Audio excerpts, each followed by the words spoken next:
Moi, je suis Urbain Diatta. Je suis assistant de recherche au centre de recherche agricole de Djibélor. Aujourd'hui, nous avons devant nous une collection de goyaviers qui renferme cette variété. Nous avons cette variété ici. Et qu'est-ce qu'on est en train de faire? Nous sommes là aujourd'hui pour tailler les goyaviers. Quand on parle de taille, qu'est-ce qu'on cherche en taillant? On cherche à réduire la hauteur, à limiter la hauteur de l'arbre. On empêche à l'arbre d'aller en hauteur. Puisque quand ça va trop en hauteur, on aura des problèmes pour récolter. On cherche aussi à avoir plus de repousse. Parce que si vous regardez bien tout autour de vous là, voilà, à chaque fois c'est une seule unité qui s'en va. Et quand on coupe, donc les autres vont sortir, les autres branches vont sortir, donc on aura plus de branches. Donc ça aussi c'est un avantage de la taille.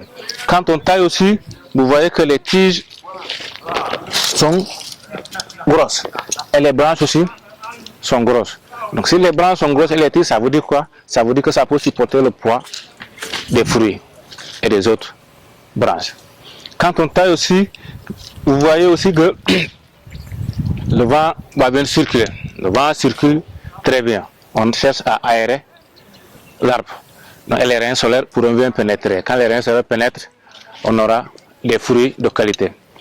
Quand on taille aussi, vous verrez que à la reprise, non seulement qu'on aura plus de branches, mais ça va donner des fruits de gros calibre. Des fruits de gros calibre. C'est ça l'importance de la taille. Donc il y a différents types de taille. Nous ici, ce qu'on fait ici, c'est des tailles de rajeunissement et d'éclaircissement. Donc ça consiste à faire quoi? À rendre l'arbre plus jeune. À rendre l'arbre plus jeune pour que ça puisse bien produire encore. Mais aussi à enlever tout ce qui est branche morte de l'arbre et branche malade. Ça c'est les tailles sanitaires qu'on est en train d'effectuer ici. Et tout ce que vous voyez ici autour de vous, à chaque fin de récolte, à chaque fois, on taille.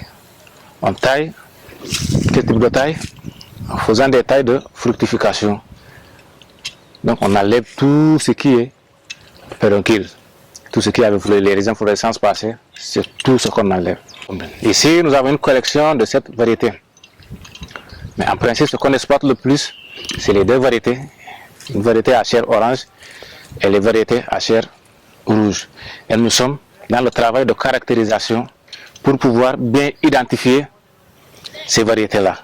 Donc à chaque fois, on récolte les fruits et on essaye de peser, prendre le poids, couper, voir la couleur de l'épiderme, la forme, compter le nombre de graines par fruit. C'est ce qui va nous permettre après d'aboutir à une identification nette de ces variétés-là. Donc ce qu'on est en train de faire, on n'a pas encore fini le boulot, mais je pense que d'ici la fin, avant l'hivernage, on aura des résultats sur ça et pour pouvoir identifier carrément ces variétés-là, les variétés qui existent ici. Oui, en respectant les étapes, on a une bonne production. Si tout est bien fait, d'abord c'est depuis la plantation, ou bien même depuis la pépinière, je veux dire, jusqu'à la récolte. Donc si tout est bien fait, vous verrez que voilà, elle sera très bonne la récolte. Et tout ça là, c'est l'initiative du directeur, Patel Diatta, qui est le directeur du centre de recherche agricole de Djibélor. Et depuis qu'il est arrivé, il est dans ça, dans l'installation des collections évolutives. Donc à chaque fois, tout ce qu'il voit comme variété, il l'amène ici. Et il en a fait de la même chose pour les goyaviers. Donc nous sommes aujourd'hui au niveau des goyaviers, nous sommes présentement à cette variété identifiée, plus les autres qui ne sont pas encore identifiés. Ça, ici, quand on sème, 6 mois après, on commence à recevoir des floraisons. 6 mois après, on commence à recevoir des fleurs. Ça commence à fleurir parce qu'on taille. Déjà, on effectue des tailles de formation. Et donc, l'arbre sera né et commence à fleurir. Maintenant, quand on voit jusqu'à la 2e année, 3e année, 4e année, 5e année, un seul arbre seulement peut te donner plus de 20 kg. Plus de 20 kg.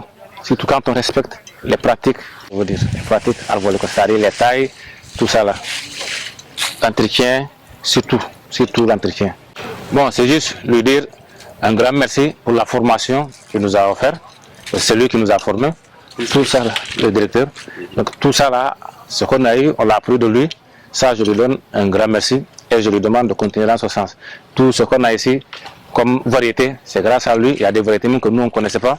Mais depuis qu'il est arrivé, il les a introduits ici. C'est pour cela qu'il nous parle à chaque fois de collection évolutive. Et il n'a pas encore arrêté. À chaque fois, quand il voit des variétés quelque part, il les ramène. Et tout ça, là, ça c'est pour servir la Casamance. Parce que au lieu que les gens quittent ici pour aller au nord chercher ces variétés-là ou bien aller à l'extérieur chercher ça, ça devient compliqué pour certains producteurs. Et si tout ça, là, on a ça ici, ça veut dire que les producteurs, quand ils seront là, il suffit juste qu'ils viennent à l'ISRA pour récupérer tout ça. Et c'est fini. Ils n'ont plus besoin de voyager. Il suffit juste de venir à l'ISRA. Donc, du coup, je lui donne un grand merci, un grand remerciement et je l'encourage sur ce qu'il est en train de faire. Je l'encourage à continuer sur ce qu'il est en train de faire, sur cette lancée-là qui va dans le but de développer l'agriculture, surtout en Casamance.